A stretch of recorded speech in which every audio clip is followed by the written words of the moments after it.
With the departure of TJ Slaton in free agency, the Green Bay Packers have actively been trying to figure out their replacement for a run-stuffing nose tackle. Brian Gutekunst took a swing on a defensive tackle late in the 2025 draft by taking Warren Brinson out of Georgia, but it's Brinson's college teammate and Nazir Stackhouse, who went undrafted, who has been generating plenty of buzz in training camp. A two-time national champion and two-time All-SEC selection, Stackhouse is flashing in camp and making plays in the preseason, all while dealing with narcolepsy. After being diagnosed with the condition as a college freshman, Stackhouse was given the nickname Big Sleepy by his teammates and has embraced his condition to spread awareness instead of letting it define him as a player. Let's dive into Big Sleepy's preseason film and hear from Pack-A-Day's Andy Herman to get a better feel of whether or not Stackhouse can make Green Bay's 53-man roster in this midweek episode of Best Available. Thank you so much for watching this week's episode of Best Available. Make sure that you are subscribed on YouTube and follow us on socials at Best Available YT. We're trying to do 2 to 3 episodes a week as football gets going. Trying to do some college breakdowns, NFL breakdowns. So if you enjoy this kind of content, make sure that you're subscribed and follow along for the ride. All of the reports from training camp are that Stackhouse has been one of those handful of players that keeps flashing or standing out almost every day. That's not just coming from media members either. Head coach Matt LaFleur spoke in a press conference and was asked about Stackhouse on August 1st and had some pretty impressive things to say about the undrafted free agent. He's done a really nice job, and he's earning more and more opportunities. And I think at some point we're going to have to see him get in there, versus our ones. Normally that kind of comment might just be swept under the rug as coach speak, but the fact that LaFleur's talking about getting Stackhouse these reps with the first string defense against the first string offense, like that clearly states something that, this kid that, wasn't even drafted is making enough of an impact and standing out enough that they really need to see him in good on good reps. The problem, however, is that there's just simply not a lot of room on this roster to host so many defensive linemen, especially in a room where there's already a lot of established veterans. Most of those roster spots are likely already secured in the defensive line room with Kenny Clark, Devontae Wyatt, Carl Brooks, likely Colby Wooden. And then you even have to factor in that Warren Brinson, yes, may not be standing out as much, but he was a 6th round draft pick, and that draft pick status can kind of anchor you as a rookie early on when teams are trying to get a feel for your long-term ability. I asked Andy Herman with Pack-A-Day Podcast, since he's someone that is regularly at training camp practices, what he's seen from Stackhouse so far and how realistic it is for this undrafted free agent to make Green Bay's 53-man roster. Here's what Andy had to say. All right, Tyler Brook, let's talk some Nazir Stackhouse, one of the more intriguing players on this team, not to mention probably the most intriguing undrafted free agent on this team. The Packers liked him so much as an undrafted free agent that they guaranteed $165,000 of his contract to bring him to Green Bay. And the thing that's unique about him is he is the heaviest defensive tackle on this team by far. He is 12 pounds heavier than his former Georgia teammate Warren Brinson at 6'4", 327 pounds. Now, what we've seen from him in training camp so far have been flashes. Early on in camp, he looked like he was going to be a big-time run defender, had multiple stuffs at the line of scrimmage, a big stop on a 4th down. We saw plays like this over and over and over from him, but it has been very inconsistent. As many plays as he is making on the ball, we are also seeing him get moved out of his spot time and time again, not only in family night, not in training camp, but in preseason as well. He needs to do a better job of anchoring. He is very much in play for a 53-man roster spot right now. I believe he is 6th on the depth chart. If I had to go into it today and say where he stands, Kenny Clark, Devontae Wyatt clearly ahead, Colby Wooden, Carl Brooks clearly ahead, and I would put Warren Brinson ahead of him as well, which means that if he's going to make the team, it's going to have to be as a 6th defensive tackle. Will they keep that many? It's tough to say, but there is definitely talent there. And the question is going to be for Brian Gutekunst and company, are they willing to release him, subject him to waivers, and hope that they can get him back on the practice squad? Or have they seen enough from him that they're willing to give that 53-man roster spot to him? I think right now it's about a coin flip either way. Stackhouse needs to have a really big final week in preseason if he wants to make a 53-man roster here or get claimed by another team. And we'll ultimately see if Nazir Stackhouse can earn that spot on the 53 as we wrap up training camp in preseason with the Seattle Seahawks this week. Appreciate Andy taking some time to chat with us. Now let's go ahead and dive into some of the film of Stackhouse from this preseason to show where he's really shining on game days and where he needs to improve to get a better feel of what his role could be and what his chances are of making this final roster. It seems pretty fitting that the Packers gave Stackhouse TJ Slayton's number because that feels like the role he's going to have to fill if he's going to make this roster as this run-stuffing interior defensive presence. And man, I really think there's some flashes on this film that show, just how effective he can be. So we've got Stackhouse lined up right just off the center here in the A gap. And what we're going to see is just inside run and that ability to just anchor down. He does get displaced by this left guard. That's great pad level from the guard. It's going to move Stackhouse a bit. But what I love here, essentially a triple team, and Stackhouse is not in a comfortable position. He's still leaning forward and is not getting displaced at all. And if you watch it in real time, just no one's moving that big boy. 6'4", 324 pounds. Like, that's the kind of anchor you need against double, triple teams on inside run to just muddy everything, because you can see the rest of his teammates are able to help clean up that space. That is just functional strength from awkward angles is what's going to help you succeed at the NFL level, because I think the thing that gets lost in translation often is that not everything's always going to be perfect. And like, how are you able to make plays when things aren't perfect? I think this is a great example of that from Stackhouse. Stackhouse can do a really good job of anchoring and holding his own on these inside runs, but there are also some times on these outside runs where I get worried about his ability to be displaced and not control his block and allow himself to get washed out. And I think this is a good example of it.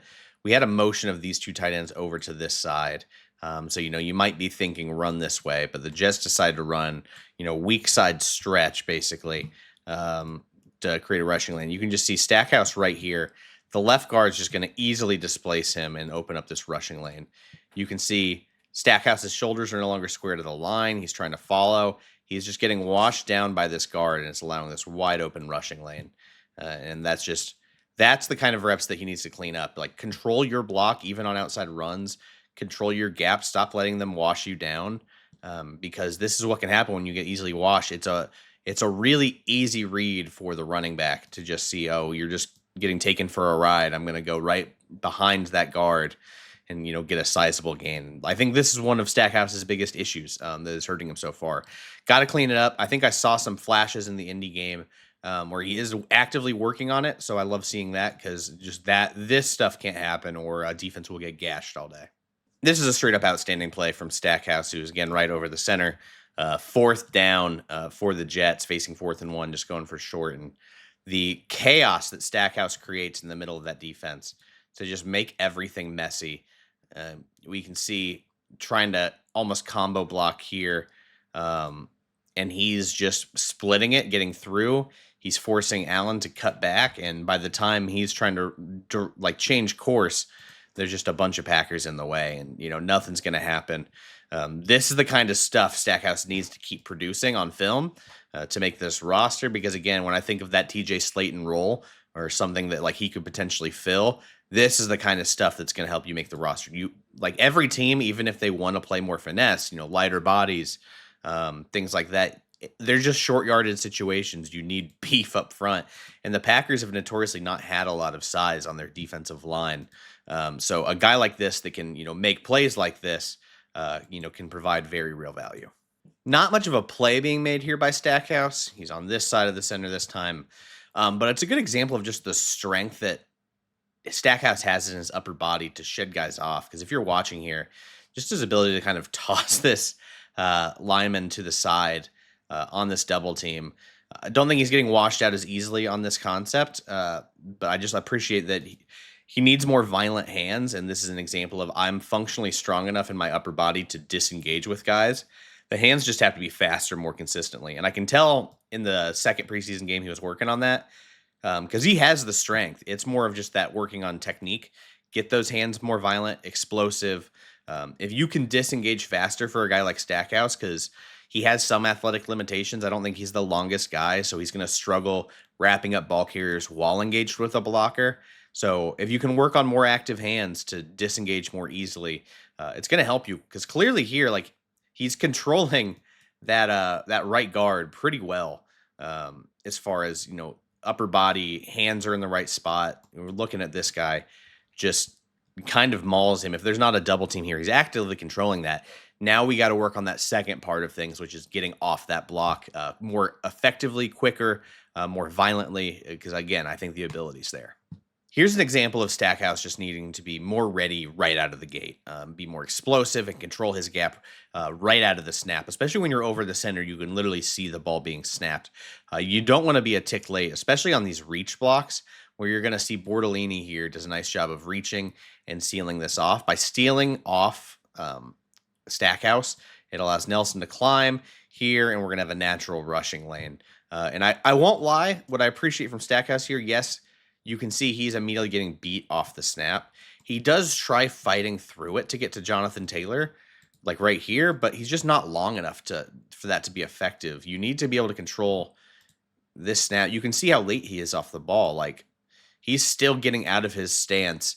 And at this point, Bortolini's helmet's already past his helmet. Like, this is going to be really hard to recover from. And as you can tell, Bortolini controls this the whole way. I think Bortolini's a pretty good center, and I'm glad that Stackhouse got this opportunity against a first-string offensive line. But this is something I imagine he's getting repped a lot because, the common fan might say, oh, wow, Stackhouse almost made a play here. But in reality, just way too slow off the snap, lets himself get reached.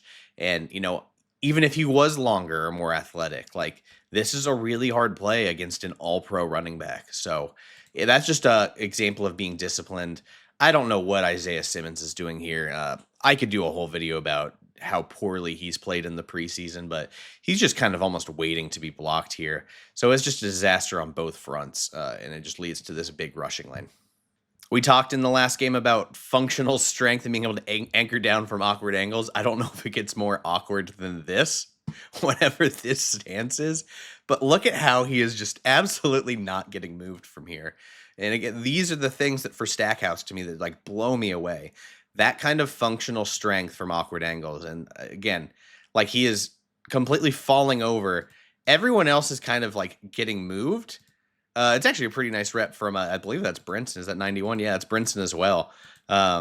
These two interior guys do a pretty good job anchoring down, but just, it made me laugh watching Stackhouse almost like breakdance slip, whatever this is, without getting displaced by Bortolini. Again, a starting center in the NFL. That's really encouraging to see, because if you can do that kind of stuff when things aren't going well, it's an example of like, things, you can make some real plays when things are. So I love seeing this kind of stuff. Whatever it takes, you're so vital in the run game as a nose. If you are getting displaced, things go bad really fast. And for him to be able to anchor down like this, makes things so much easier for the rest of the defense. I mentioned earlier when we were breaking down film that it felt like Stackhouse was emphasizing his hand usage more to get off blocks, and I think this was a good example of that. One-on-one with guard, and you can see, clearly he has inside leverage here. The running back's going to bounce out. Watch Stackhouse's reaction to this, to work that move. I absolutely love that because he's getting extended, then working the move. As time comes, that'll go faster. It does look slow. But the fact that he's able to successfully work that move and make the tackle, I love this play because this is the stuff we need to see Stackhouse start working on. He has the strength. Now can he get the technique to disengage and then, wrap up a ball carrier? Like, that's a really, really, really good rep for him from something we were just talking about. Like, hey, get the hand usage better. And again, it feels like you can almost see him process here. He's like, all right, get extended, wind to the back, rip over, and then make the play. It almost feels sequential. At some point, as he gets more comfortable with technique and what he's supposed to do, that will become much more smooth. But the fact he's successfully did it is a great sign. Something that you want to see from an undrafted player that's trying to make the rosters. Is he, flashing and making improvements? And to me, that's a big improvement from the first preseason game. The one thing we need to make abundantly clear with Stackhouse, at least right now, I just don't think he's a very effective pass rusher. I don't expect him to be in on third downs in any context unless they're just down a lot of bodies. But when you can't make plays as a pass rusher or generate push, I love here that Stackhouse has the ability to time up his bat down, because this is a pretty nice play to break up that pass.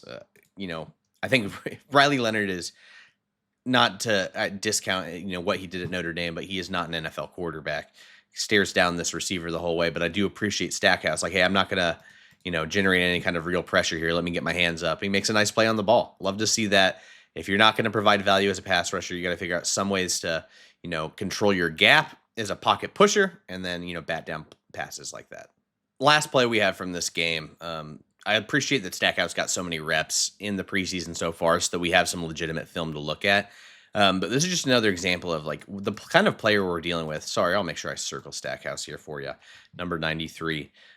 This is a Y lead our read option. So, potentially have a lead blocker. Stackhouse blows this whole play up by just dominating this block right here. He's already in the backfield pretty significantly. Leonard's going to have to keep this.